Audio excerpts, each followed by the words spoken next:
Trump ने जो statement दी है कि जी 8 जहाज गुजरे, फिर 2 और गुजरे और उन पे पाकिस्तान का झंडा लगा हुआ था, तो हमें पता चल गया था कि हम जिससे बात कर रहे हैं वो वाकई कोई तगड़ा कंट्री है। जी, पाकिस्तान की पोजीशन इस वक्त ऑल ओवर द वर्ल्ड बड़ी स्ट्रॉन्ग चल रही है। इस प्रोसेस में जिसमें पाकिस्तान ने कदम रखा है, ये कामयाब हो सकता है। वजीर खारजा हैं योहान वाडे, अच्छा। उसने भी ये बात की है कि पाकिस्तान अहम रोल प्ले करने जा रहा है। ट्रंप को ये एहसास जरूर हुआ है कि if there is any country who can play the positive role, that is Pakistan. Iran की कंडीशंस इतनी मुश्किल तो नहीं है जो अमेरिका ना मान सके। डिप्लोमेटिकली पाकिस्तान की ये सक्सेस है। अस्सलाम वालेकुम नाजरीन, welcome back to Jahan Pakistan, welcome back to another podcast. जैसे कि आप लोग जानते हैं कि दुनिया भर में मिडिल ईस्ट की वॉर की वजह से कितनी टेंशन छाई हुई हैं। हर रोज़ कोई नई स्टेटमेंट आती है, हर रोज़ कोई मुल्क अपनी एक स्टेटमेंट देता है, हर रोज़ जंग का पहलू बदलता है।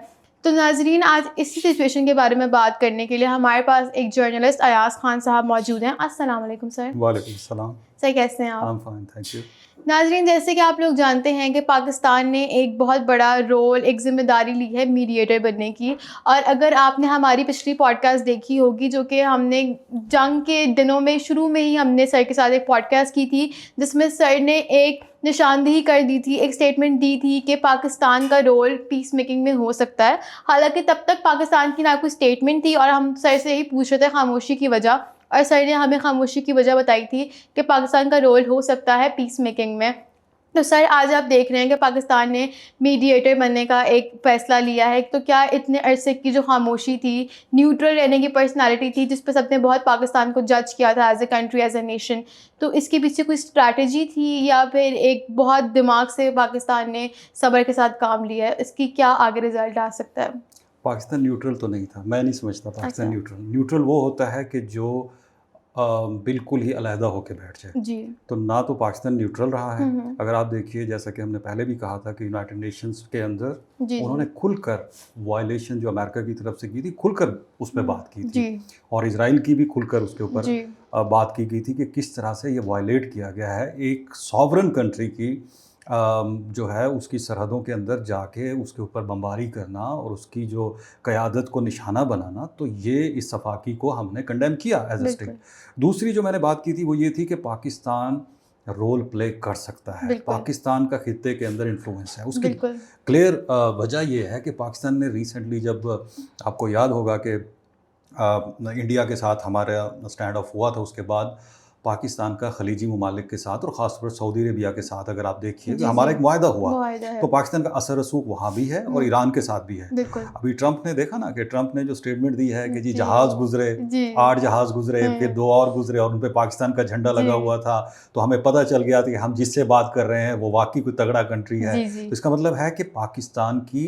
एक खित्ते के अंदर ये जिसे कह लें कि ना सिर्फ असर रसूख है, बल्कि वो एक ज़िम्मेदार मुल्क की हैसियत बिल्कुल से परफॉर्म करता आ रहा है और साबित करता आ रहा है। बिल्कुल तो बिल्कुल ये तो हमने पहले भी कहा था और ये करता रहा है। तो आई जी। डोंट थिंक कि इसको हम एज ए न्यूट्रल कंट्री कह सकते हैं कि ये न्यूट्रल था। पाकिस्तान की पोजीशन इस वक्त ऑल ओवर द वर्ल्ड बड़ी स्ट्रॉन्ग चल रही है एज यू थिंक। तो आपको लग रहा है कि इस प्रोसेस में जिसमें पाकिस्तान ने कदम रखा है, ये कामयाब हो सकता है मीडिएशन का कोशिश प्रोसेस? तो हर मुल्क की यही जी होती है। देखिए, पाकिस्तान की कोशिश भी ये है, हमारा ईरान हमसाया मुल्क है, जी इतनी बड़ी हमारी उसके साथ सरहद है। जी जो कुछ ईरान के अंदर अगर होता है, अगर वो जंग बढ़ती है, तो उसके असरात सिर्फ पूरे पाकिस्तान में सबसे इमीडिएटली भी कोई जो आपका हमसाया है उसके आपके ऊपर पड़ेंगे जी और पूरी दुनिया के ऊपर उसके असरात पड़ते हुए आपको नज़र आ रहे जी हैं। एक हर्मुज स्ट्रेट के बंद होने की वजह से अमेरिका तक आपको महंगाई की बिल्कुल जो है वो असरात नज़र आ रहे हैं, यूरोप के अंदर नज़र आ रहे हैं, ये एशिया के ऊपर तो वैसे भी हैं। जी इंडिया का देखें कि वहाँ पर क्या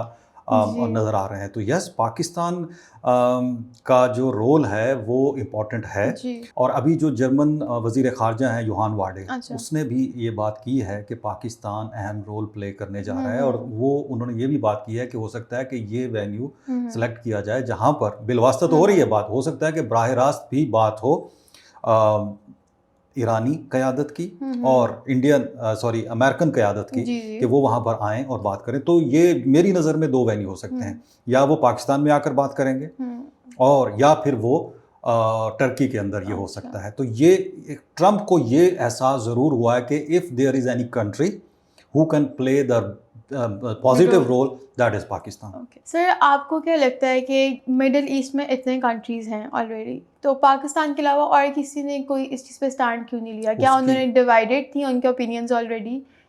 उसकी क्लियर वजह देखिए ना, जी। देखिए जितने भी गल्फ कंट्रीज़ हुँ, हैं वो एक तरह से उस जंग का हिस्सा हैं। जी, बिल्कुल। वो इस वजह से कि अगरचे उनकी तरफ से अटैक नहीं किया जा रहा, लेकिन ईरान उनके अंदर उनकी बेसिस पर और उनकी बहुत सारी जगहों पर अटैक कर रहा है। बिल्कुल। तो वो जो मुल्क इन्वॉल्व हैं एक तरह से, वो फिर मीडिएशन कैसे कराएंगे? जी, तो बिल्कुल। ज़ाहिर है कि ऐसा मुल्क ही करेगा ना कि जो उस जंग के अंदर इन्वॉल्व है। जब मैं ये कह रहा हूँ कि जी पाकिस्तान न्यूट्रल नहीं है, तो न्यूट्रल का मतलब ये होता है कि आप कुछ किरदार ही अदा नहीं कर रहे। बिल्कुल। तो पाकिस्तान पॉजिटिव किरदार अदा करने की कोशिश कर रहा है कि किसी तरह से ये जंग ख़त्म हो जाए और किसी न किसी तरीके से देखिए अभी 15 पॉइंट दिए गए थे अमेरिका की तरफ से, फिर उधर से भी 5 पॉइंट आए। तो उसका मतलब क्या है कि पाकिस्तान ने एक रोल मीडिएटर का किरदार अदा किया। अब इसके ऊपर ज़ाहिर है निगोशिएशन होंगी, कौन सी बात मानी जाती है, कौन सी नहीं मानी जाती है। 10 दिन और एक्सटेंड कर दिए गए हैं, तो ये क्या पाकिस्तान का रोल नहीं नज़र आता? क्या पाकिस्तान ने नहीं कहा होगा कि इतनी जल्दी ये सारी चीज़ें नहीं होती? सो इससे नज़र आ रहा है कि डोनाल्ड ट्रंप को एहसास हुआ है कि we should listen to a country who is thinking sanely. तो इस कॉन्टेक्स्ट में पाकिस्तान का रोल। सर, अगर अमेरिका के पॉइंट ऑफ व्यू से मैं आपसे पूछना चाहूँगी कि जो ईरान ने कंडीशन, ईरान का लॉस इज़ नॉट इरिप्लेसेबल, नहीं हो सकता, वो जो चीज़ हो चुकी है ऑलरेडी, लेकिन ईरान की कंडीशंस कोई ऐसी तो नहीं है जो पूरी ना हो सकें। मे बी फाइनेंशियली आप उसकी फर्स्ट कंडीशन जो उनकी है कि उनको मतलब कंपनसेट करें उनकी वॉर का, उनके इंफ्रास्ट्रक्चर का नुकसान हुआ है। दूसरी कंडीशन तो उनकी यही है ना कि इजराइल और अमेरिका की तरफ से दोबारा अटैक की गारंटी हो कि नहीं आएगा। तो ईरान की कंडीशंस इतनी मुश्किल तो नहीं है जो अमेरिका ना मान सके। ऑब्वियसली जी। ईरान जो डिमांड कर रहा है, हर सॉवरेन कंट्री की ये डिमांड है। देखिए हर मुल्क का ये राइट तो है कि वो अपने डिफेंस को स्ट्रॉन्ग बनाए। उसका ये भी राइट है कि वो अपना इकोनॉमिक जो उसका लॉस हुआ है उसके लिए भी वो करे, रिकवर करे। तो अभी देखिए ना जो उसने ये बात की है कि जो अबनाए हुर्मुज़ है, ये हुर्मुज़ स्ट्रेट है कि जी उसमें से जो जहाज़ गुजरेंगे तो उनको ज़ाहिर है कि उससे वो पैसे लेगा। बिल्कुल ठीक है। तो वो क्या है, इतना ज़्यादा अगर आपने नुकसान कर दिया है, अपार्ट फ्रॉम देयर लीडरशिप, जो इकोनॉमिक लॉस उनका हुआ है, उनके जैसे अमेरिका कहता है कि हमने उनकी नेवी भी तबाह कर दी है, उनकी एयरफोर्स भी तबाह कर दी है, उनके ज़मीनी इंफ्रास्ट्रक्चर भी काफ़ी ज़्यादा तबाह कर दिया है। तो अगर वो डिमांड करते तो ऑब्वियसली उसकी डिमांड्स तो जायज़ है। सर, जो आउट ऑफ पॉलिटिक्स या आउट ऑफ जो हमारी आम आवाम है उसको अगर आप थोड़ा सा बताएंगे कि अगर ये मीडिएशन का प्रोसेस और प्रोसीजर लाइक वो टेबल होती है इस्लामाबाद में जो प्रोसेस है, तो ये किस तरह से होता है, इसकी क्या बेसिक कंडीशंस होती हैं या मुआहिदा जो तय पाता है उसमें क्या क्या बेसिक फैक्टर्स होते हैं? देखिए डिप्लोमेसी एक सदियों पुराना एक जिसे कह लें कि एक रिवायत है। अच्छा। और जो डिप्लोमेसी होती है वो यह है कि मामलात को बातचीत के ज़रिए हल किया जाए। पहले भी बातचीत हो रही थी और जंग कितनी भी बड़ी जंगें हों, end of the day you have to talk, and that is जो कि दुनिया में हमेशा होता है। और टेबल पे ही बातचीत के ज़रिए ही मसाइल का हल होता है, वरना आप जितनी जंग लड़ने एंड ऑफ द डे आपको टेबल पे ही बैठना पड़ता है। तो इस हवाले से मीडिएशन का जो रोल है it's a very secret role. इसके ऊपर अगर कोई एतराज़ कर रहा है, किसी को तकलीफ़ हो रही है, तो मेरे ख्याल में वो उनकी या तो अंडरस्टैंडिंग का मसला है या फिर उनको पता नहीं है कि मुल्क एक दूसरे से कैसे इंटरेक्ट करते हैं। देखिए we are living in a era जहाँ पर एक कॉन्सेप्ट है, अगर आप इंटरनेशनल रिलेशंस को पढ़ते हैं तो उसमें एक थ्योरी है रियलिज़म की। रियलिज़म ये कहता है कि जो स्टेट्स हैं वो एक ऐसे हालात में रह रहे हैं कि जहाँ पर एनार्की है, मतलब हर स्टेट दूसरी स्टेट के खिलाफ खड़ी हुई है, ये जैसे एक दूसरे के ऊपर उन्होंने हथियार ताने हुए हैं। तो उसके अंदर सेंट्रल अथॉरिटी की एब्सेंस की वजह से वो एक दूसरे के ऊपर अटैक कर सकते हैं। इस सारे प्रोसेस के अंदर डिप्लोमेसी ही एक ऐसा इंस्टीट्यूशन है जिसके ज़रिए से आप प्रॉब्लम्स को रिजॉल्व कर सकते हैं। सो इस diplomacy is a very positive institution. अगर इसका बेहतरीन इस्तेमाल हो जाता तो ना सिर्फ खित्ते के लिए, पूरी दुनिया के लिए एक सक्सेस स्टोरी हो। बिल्कुल। सर अभी जैसे आपने बात की कि कुछ कंट्रीज़ इस पे क्वेश्चन उठा रही हैं, तो सबसे पहले हमारी जो बहुत खूबसूरत और प्यारी कंट्री है, जिसको पाकिस्तान से कुछ ज़्यादा ही मोहब्बत है, इंडिया। उनका एक रिएक्शन आया कि उनके फॉरेन मिनिस्टर जयशंकर साहब ने कहा है कि वी आर नॉट अ दलाल कंट्री, हम बिल्कुल भी इसमें पार्टिसिपेट नहीं करेंगे और हम बिल्कुल भी मीडिएटर के तौर पे काम नहीं करेंगे।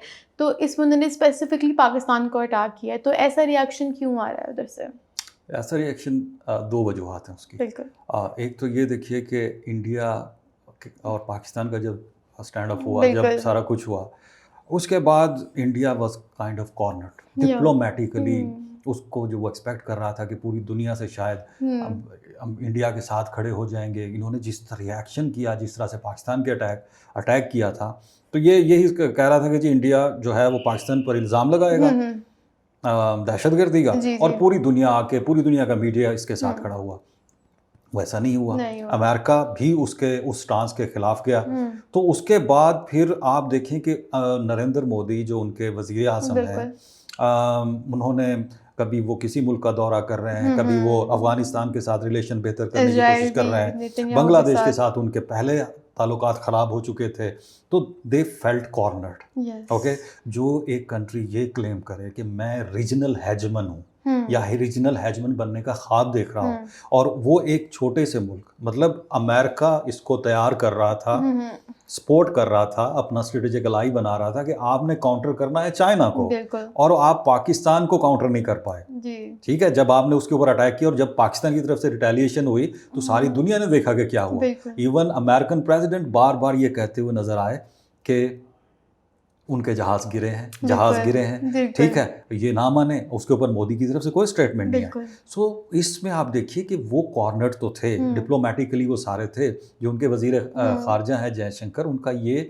जो स्टेटमेंट है, मैंने कहा इसके दो पहलू। एक तो ये फ्रस्ट्रेशन है कि इस पूरे खित्ते के अंदर उनका रोल क्यों इम्पोर्टेंट नहीं, तो आपने खुद अपना रोल ख़राब किया ना। 2 दिन पहले नरेंद्र मोदी इज़राइल के अंदर जाते हैं जंग से 2 दिन पहले, और वहाँ पे जो उनकी पार्लियामेंट है, कनेसेट है, उसमें उनके लिए एक स्पेशल कनेसेट अवार्ड बनाया गया, एक मेडल बनाया गया जो उनको पहनाया गया। उससे पहले कोई ऐसी एग्जाम्पल नहीं।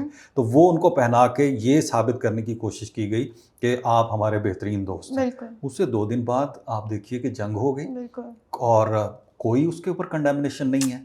It mean you are standing with Israel. उसके अलावा उसके बाद आप देखिए कि खामेनाई जो कि उनके सरबराह थे, उनकी असैसिनेशन होती है, उसके ऊपर कोई स्टेटमेंट नहीं आ रही। ये वो कंट्री है जो चाबहार के अंदर इन्वेस्टमेंट कर रहा था, ईरान से बहुत ज़्यादा तेल ले रहा था, फ़ायदा ले रहा था, और उसको छोड़िए, आगे चलते हैं। एक ईरानी जहाज़ जो ट्रेनिंग के लिए, जो एक मशकों के लिए वहाँ पर आया था, वो वापस जाते हुए उसके ऊपर अटैक हो जाता है अमेरिका की तरफ से। टॉर्पीडो जो है, टॉर्पीडो यूज़ करके उसको डुबोया गया। कितने सारे जो है वो, उस पर कोई हथियार नहीं थे, उसके ऊपर कोई स्टेटमेंट नहीं आती। Even Indian words talking about. आप सोचिए कि इंडियन के जो नेवी के लोग होंगे वो क्या सोच रहे हैं, यार कैसा प्राइम मिनिस्टर है हमारा, he can not even talk about this. तो ये पूरी सारी सिचुएशन को देखिए, तो इस कॉन्टेक्स्ट में आपको ये वाली स्टेटमेंट नज़र आती है कि ये इंडियन नहीं, बल्कि ये फ्रस्ट्रेशन, इजरायली फ्रस्ट्रेशन है जिसको एक्सप्रेस किया जा रहा है। देखिए, मैं कोई वो नहीं देख रहा कि जी हम पाकिस्तान इंडिया की दुश्मनी को देखें।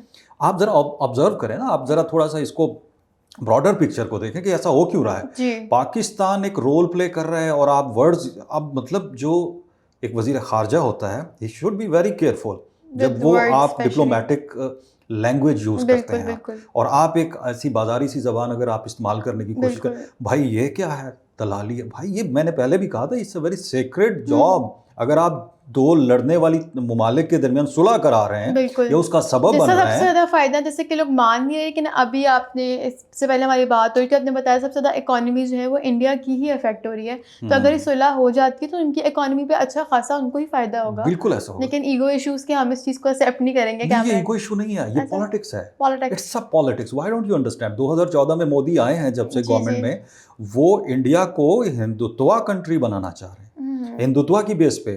अच्छा, ये कोई ऐसी स्टेटमेंट नहीं, आपको नज़र तो आती है कि मीडिया पे ये आम बात है और अब लोग इस तरफ ध्यान ही नहीं देते, बट दिस इज़ डीपली, आप उनकी पॉलिटिक्स के अंदर ये बहुत ज़्यादा गहरी जड़ें हैं इसकी। आप देखिए कि उन्होंने आके जुडिशरी को हिंदुत्वा में कन्वर्ट किया। बिल्कुल। जो उनकी सुप्रीम कोर्ट है, उसके जज से जो फैसला लिया गया बाबरी मस्जिद के ऊपर, कैन यू रिमेंबर दैट? वो फैसला क्या था?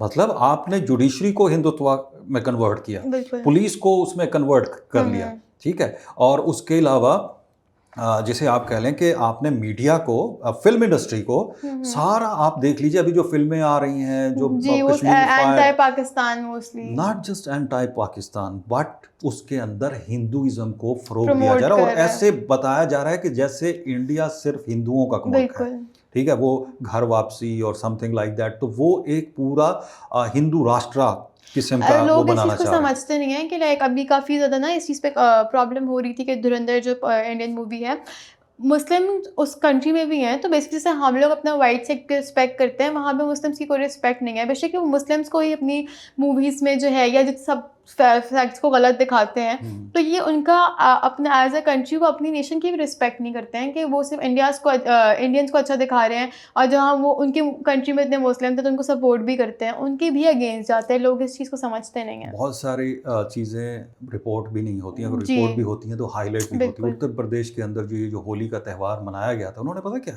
किया था? उन्होंने मसाजिद के ऊपर जो है कोई कपड़े वगैरह डालने की कोशिश की, एंड यू नो ये सिंबॉलिक है। सिंबॉलिक कैसे है कि आप एक बहुत बड़ी आबादी को, अच्छा जवाब क्या बनाया गया कि अटैक ना कर दे जी mob, Hindu mob, you know, लेकिन ये सिंबॉलिक एक्ट था कि एक बहुत बड़ी पॉपुलेशन को आप इनविजिबल बना रहे हैं, दबा रहे हैं। ये वो चीजें हैं जिसको दुनिया में जो अक्लमंद लोग हैं वो देख रहे हैं। बिल्कुल। अब ये सिर्फ ये रिटोरिक नहीं है कि जी पाकिस्तान ये बात कर रहा है, हम बैठे ये बात कर रहे हैं, पूरी दुनिया देख रही है कि जब से नरेंद्र मोदी आए हैं, India is no more a secular state.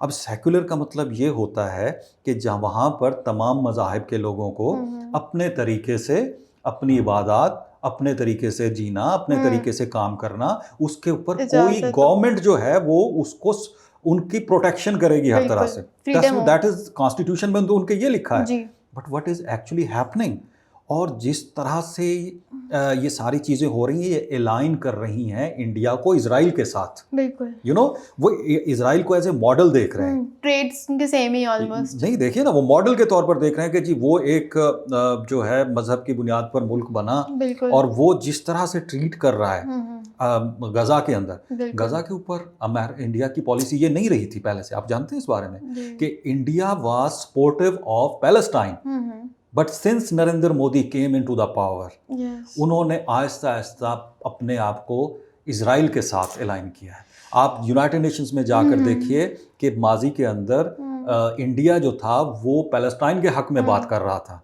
मगर इनके आने के बाद उन्होंने अपनी पॉलिसी बदली है। यही वजह है कि अब ये जो सारा आप कह रहे हैं ना कि जी why they are showing reaction and something like that, खित्ते के अंदर उनका रोल, जब आप किसी ऐसे कंट्री के साथ खड़े हो जाएं जिसके बारे में पता हो कि वो गज़ा में भी उसने अटैक करके नुकसान किया, लोगों का जुल्म किया, और अब जो इजराइल जो है वो ईरान के साथ ये सारा कुछ कर रहे हैं, और आप अपने आप को उसके साथ अलाइन कर रहे हैं, एंड आप कह रहे हैं जी हमसे बात की जाए, हमें role, who is going to give them this role? और पाकिस्तान को ये रोल मिल रहा है, तो मिल रही रहा एक तरह की उसके पास तो सो आप you are doing a good job. देखिए पाकिस्तान के अंदर जो मसाइल हैं, पॉलिटिकल हैं, इंटरनल इश्यूज हैं, वो अपनी जगह पे, लेकिन आप देखिए ना कि दुनिया के अंदर क्या रोल प्ले हो रहा है। आई पर्सनली बिलीव कि डिप्लोमेटिकली पाकिस्तान की ये सक्सेस है, एंड आई बिलीव कि अगर ये सक्सेस बढ़ जाती है तो पाकिस्तान का कद और बड़ा हो जाएगा। और आने वाले वक्त सॉरी मैं आपको कट करूं कि मैं एक सवाल इसी में आपसे पूछना चाहूँगी कि रीजनल वैल्यू तो पाकिस्तान की हम पूछेंगे ही आपसे, लेकिन अगर ये जो मीडिएशन की हमारा जो भी इवेंट होगा उसमें तो आप क्या एक्सपेक्ट कर रहे हैं कि कौन कौन सी कंट्रीज और कौन कौन सी पर्सनैलिटीज़ जो हैं वो पार्टिसिपेट करेंगी? जो ईरान की तरफ से डिमांड नज़र आई है वो तो ये चाहते हैं कि जो अमेरिकन नायब सदर हैं जेडी वेंस, वो वहाँ पर आएँ और उनसे वो शायद बात करने को तैयार हैं, क्योंकि उनका ये बिलीफ है कि शायद वो बेहतर तरीके से इस बात को वो कर सकते हैं, और ये उनकी डिमांड नज़र मतलब वो ट्रम्प से डायरेक्ट बात भी नहीं करना चाहते हैं। ट्रम्प से तो डायरेक्ट नहीं, और ट्रम्प खुद भी नहीं आएंगे। तो कहने का मकसद ये है कि देयर इज़ ए पॉसिबिलिटी कि जो नायब सदर हैं वो आएँ और इधर से जो है ईरान की तरफ से कोई क़यादत कौन आ सकता है, अभी इसके हम्म। ऊपर उन्होंने कोई डिसीजन नहीं अच्छा। लिया है।